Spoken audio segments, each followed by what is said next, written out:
Olá, sejam todos muito bem-vindos, sejam todas muito bem-vindas ao Literatura Falada, que hoje traz um pouquinho do ciúme na literatura.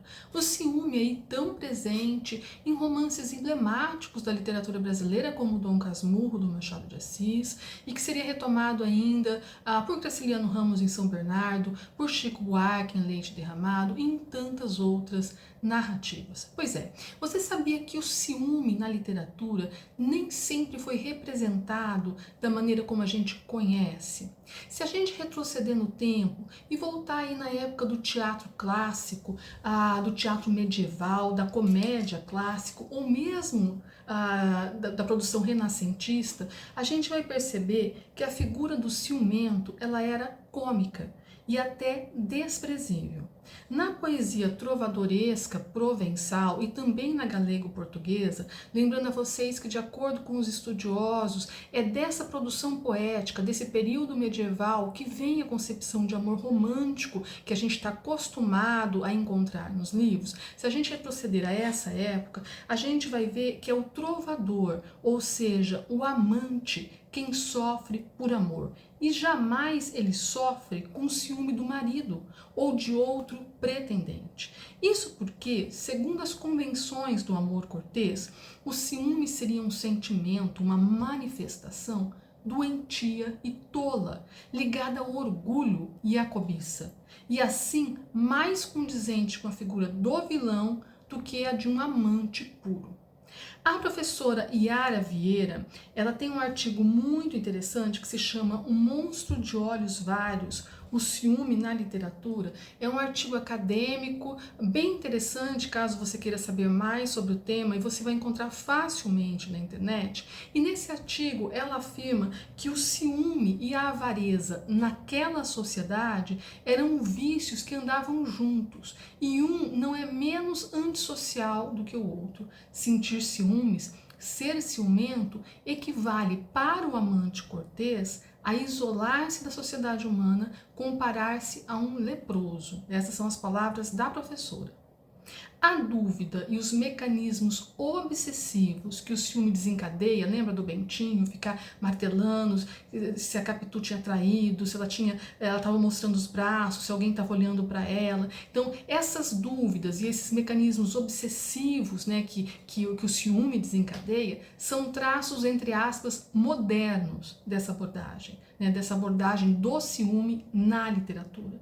E o turning point, o momento de virada, parece ser no Renascimento com Shakespeare. O Shakespeare, ele com a tragédia dele, Otelo, o Mouro de Veneza, que talvez seja um dos primeiros momentos em que o ciúme é representado dessa maneira doentia que faz sofrer e desencadeia aí mecanismos obsessivos de pensamento. Nessa tragédia, o Shakespeare coloca o espectador para assistir a uma história com tormentos que, em um momento anterior, séculos antes, poucos séculos antes, não poderiam ser dramatizados. Isso porque o herói, o Otelo, ele se sente inseguro frente ao mundo. Veja que no período de Shakespeare, século XVI, século XVII, a humanidade passava por um momento novo em sua trajetória. Era um momento de grandes mudanças, de grandes avanços na ciência, as grandes navegações, ideias inovadoras na física, na astronomia, mudanças no sistema econômico. Ou seja, era um momento em que ruíam as certezas que acabaram por inaugurar a modernidade. E o Otelo, ele é fruto desse momento. Ele experimenta a insegurança frente a um mundo movediço que o ameaça sem piedade. A maneira como o ciúme é retratado por Shakespeare, um monstro de olhos verdes que nasce e vive dentro do sujeito em certa independência do objeto, já aponta para a solidão da dúvida e o mecanismo complexo e psíquico que a envolve. A trajetória de Otelo guarda, no entanto, uma diferença fundamental para com os personagens que vieram depois depois dele, como por exemplo o Bentinho, enfim. O Mouro, o Otelo, descobre a verdade, ele descobre no final que ele estava enganado sobre a sua amada, sobre a Desdémona, que Desdémona era na verdade inocente. Ele já, sem querer dar nenhum spoiler, ele havia matado a Desdémona por causa do ciúme, diante de uma suposta certeza de que ela o havia traído, e quando ele descobre a verdade, ele acaba por tirar a própria vida, né?